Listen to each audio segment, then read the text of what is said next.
माँ, ये रही रामेश्वरम की 2 टिकट्स। आप दोनों को हम सभी की तरफ से विवाह की 50वीं सालगिरह पर छोटा सा गिफ्ट। रामेश्वरम, अचानक मिले गिफ्ट से मैंने हैरानी से अपने बेटे वरुण को देखा। हाँ माँ, रामेश्वरम, मैं जानता हूँ वहाँ जाना आपकी सिर्फ ख्वाहिश ही नहीं, अपितु आपका सपना भी है। पर ये तुम्हें कैसे पता चला? रामेश्वरम का नाम सुन कुछ मन में खटक गया। आप नहीं बताएंगी तो क्या हमें पता नहीं चलेगा माँ? बेटी राधिका ने उत्तर दिया। माँ, हम जानते हैं आप दोनों ने अपने जीवन में हम सभी के लिए, हमारी खुशियों के लिए कितना त्याग किया है। अब आप लोगों को खुशियाँ देने की हमारी बारी है। घूम कर आइए रामेश्वरम। और फिर अब तो मौका भी है, दस्तूर भी। आखिर विवाह की 50वीं सालगिरह है, इससे अच्छा मौका और क्या होगा? वरुण ने राधिका का साथ दिया। तो दोस्तों, ये है कहानी जिंदगी जी लो, क्योंकि ये दोबारा नहीं मिलती। फिर भी बताओ तो सही, आखिर तुम दोनों को पता कैसे चला? मैंने बच्चों को बोलते हुए नवीन की तरफ देखा। अरे पापा ने कुछ नहीं बताया, ये तो सस्पेंस है माँ। सस्पेंस? ओहो, आप आम खाइए ना, पेड़ मत गिनिए। रामेश्वरम, हम अकेले रामेश्वरम जाकर क्या करेंगे? और फिर परिवार के बिना कैसी सालगिरह? अरे बच्चों, ये उम्र परिवार के साथ बिताने की है, या फिर अकेले?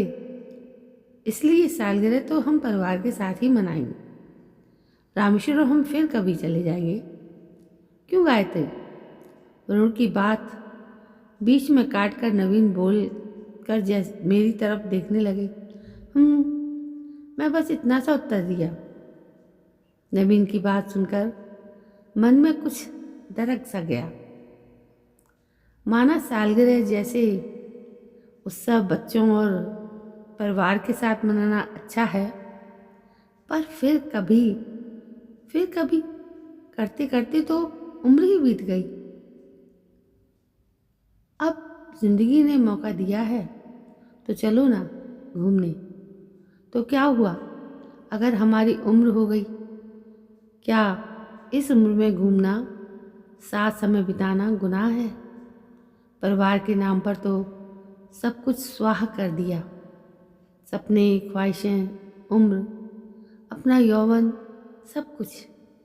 क्या कुछ पल जिंदगी के हम एक दूसरे के नाम नहीं कर सकते? बुढ़ापे में ही सही। अगर ईश्वर ने वो पल जीने का मौका दिया है तो उसे जी लेने दो। नवीन, मुझे भी तो जीवन के कुछ पल हमारे लिए चुराने दो।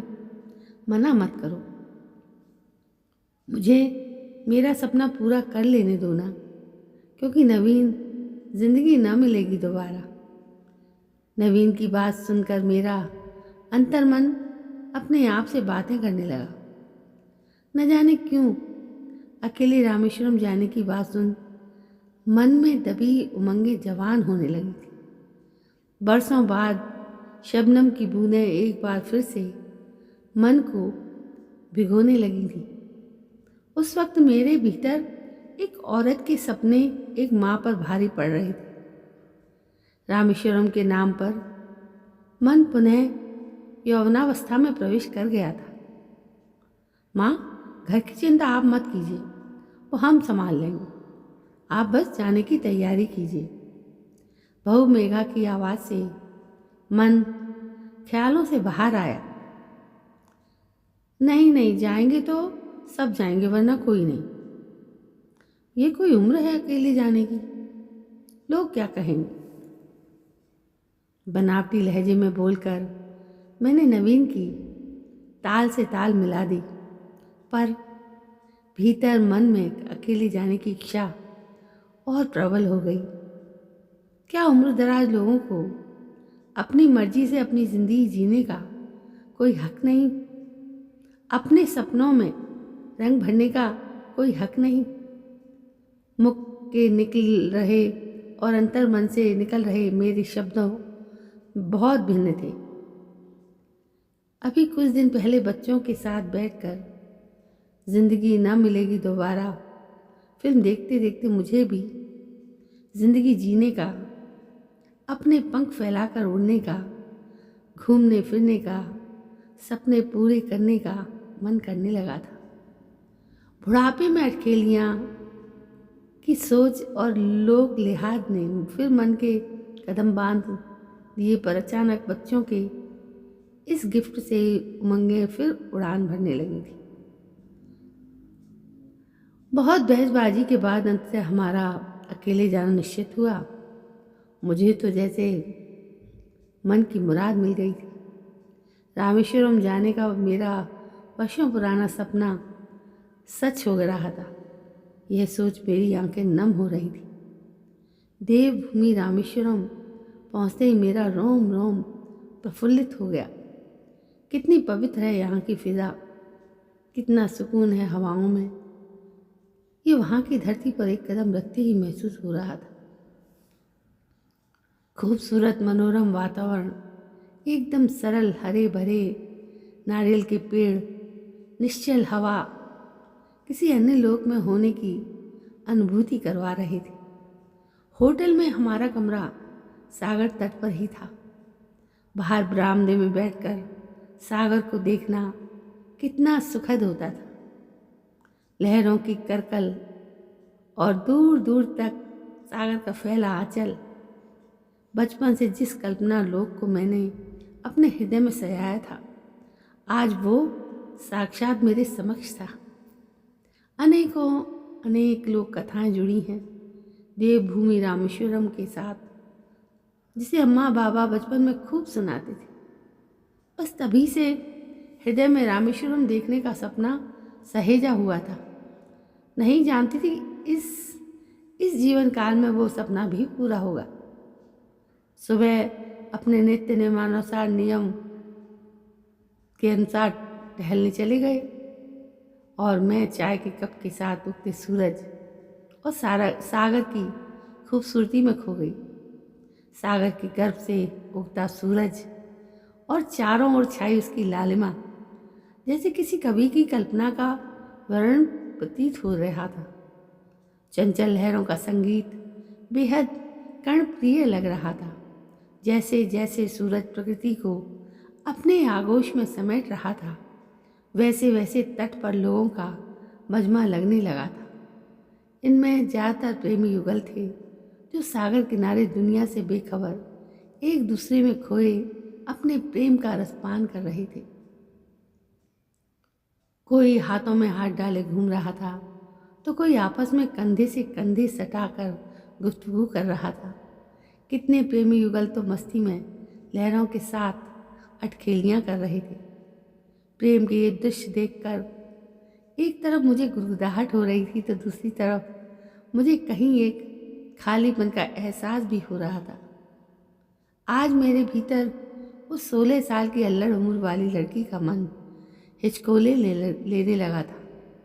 प्रेम के जो एहसास इतने साल मेरे भीतर थे, वे बाहर आने को व्याकुल होने लगे। हर लड़की की तरह सपने तो मेरे भी थे, पर सबके सपने पूरे करते करते वे कहीं खो गए थे। 50 साल बीत गए थे हमारे विवाह को। भीतर की खलिश प्रेम की चाहत आंखें नम करने लगी थी। धीरे धीरे अतीत की मंजूषा खुलने लगी थी। अल्लड़ सी 16 वर्ष की थी मैं जब मेरा नवीन से विवाह हुआ था। उस ज़माने में लड़के लड़की को विवाह से पहले एक दूसरे को जानने, देखने और समझने की प्रथा नहीं थी। उस वक्त दाम्पत्य प्रेम का आधार पति का घर, परिवार और समर्पण होता था। नवीन और मैं, हम दोनों विपरीत स्वभाव के थे। मैं चंचल, मस्त, अल्लड़ स्वभाव की और नवीन अत्यंत गंभीर। हर लड़की की तरह मेरे भीतर प्रेम की उमंगें गुदगुदाती थी और उन्हीं उमंगों के साथ मैंने नवीन के जीवन में प्रवेश किया। पर नवीन के गंभीर स्वभाव ने उन उमंगों को दबा दिया। उस जमाने में प्रेम की अपनी अलग परिभाषा थी। पति के परिवार और उसके कर्तव्यों का निर्वाह ही पति पत्नी के बीच प्रेम होता था। अत्यंत गंभीर स्वभाव के नवीन मुझसे भी अपने हृदय की बात यदा कदा ही करते थे। प्रेम और उसके चुलबुलेपन का स्थान तो हमारे जीवन में था ही नहीं। वे अपने सभी भाई बहनों में सबसे बड़े थे और बाबूजी के आकस्मिक समय से पहले मृत्यु के कारण पूरे परिवार की जिम्मेदारी का दायित्व उनके कंधों पर था। माँ की देखभाल, भाई बहनों की पढ़ाई लिखाई, फिर योग्य साथी तलाश कर उनका विवाह, सभी कुछ करना था। मैंने अपने अर्धांगिनी होने का फर्ज पूरी निष्ठा से निभाया। कभी भी किसी को शिकायत का मौका ही नहीं दिया। इतनी कर्तव्य परायणता के बीच मेरे और नवीन की बगिया में दो खूबसूरत फूल खिले, वरुण और राधिका। कुदरत ने स्त्री को असंख्य गुणों के साथ रचा है। दूसरों की खुशी में अपनी खुशी ढूंढना स्त्री का सबसे खास गुण है। मैं भी अपने परिवार की खुशी में खुश थी। मेरी अपनी खुशी, अपनी जिंदगी, सपने, ख्वाहिशें सब कर्तव्य की बलि चढ़ गए थे। पति के साथ अकेले घूमने जाना, तन्हाइयों में बातें करना, विवाहित जीवन के वो गुदगुदाते पल जीना, सब कुछ परिवार पर निछावर होता गया। समय अपनी गति से बीत रहा था। धीरे धीरे सभी भाई बहनों का विवाह कर नवीन कर्तव्यानिवृत्त हो गए थे। इन्हीं सब के बीच कब वरुण और राधिका भी बड़े हो गए थे, पता ही नहीं चला। उचित समय पर दोनों का विवाह भी हो गया था और वे भी अपनी अपनी गृहस्थी में मशगूल हो गए थे। मैं अपने अतीत में विचरण कर रही थी कि मोंगरे के फूलों की भीनी खुशबू मुझे अतीत से बाहर खींच लाई। नवीन मेरे बालों में मोंगरे के फूलों का गजरा लगा रहे थे। उनका स्पर्श मुझे अंदर तक भिगो गया था। मेरा तन सिहर गया था। हृदय में बरसों से जमी सिल्लियाँ पिघल रही थी। प्रेम का खालीपन नवीन के स्पर्श से भर रहा था। गाल गर्म से, शर्म से लाल हो गए थे, पर आंखें भीग रही थी। चलो गायत्री, हम भी ऐसे ही घूमते हैं, इन युगलों की तरह। नवीन बोले, ऐसे? मैंने उन युगलों की तरफ देखकर बोला, हाँ तो क्या हुआ, हम ऐसे नहीं घूम सकते? तो क्या हुआ, हमारी उम्र हो गई तो बुढ़ापे में ऐसे घूमते देख लोग हंसेंगे तो हंसने दो। इसको जो कहना है कहने दो। वो कहते हैं ना, कुछ तो लोग कहेंगे और लोगों का काम है कहना। बूढ़े लोगों को अपने सपने पूरे करने का अधिकार नहीं है क्या?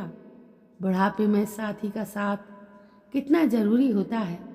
लोगों को क्या पता कि हमने ज़िंदगी में कितना त्याग किया, क्या खोया है। हमने सारा जीवन, सारा यौवन, उम्र हमने अपने परिवार और उनकी खुशियों पर न्यौछावर कर दी। तुम्हारे साथ सपने तो मैंने भी देखे थे गायत्री, किंतु फर्ज और कर्तव्य को पूरा करने में वो खो गए थे। हमें भी अपनी ज़िंदगी जीने का, अपने सपने पूरे करने का हक है, और अगर उसे पूरा करने के लिए हमारे हिस्से अगर बुढ़ापा आया है तो यही सही। बुढ़ापे में साथी का साथ कितना ज़रूरी है, तो चलो यहीं से शुरुआत कर लेते हैं, जी लेते हैं अपनी ज़िंदगी।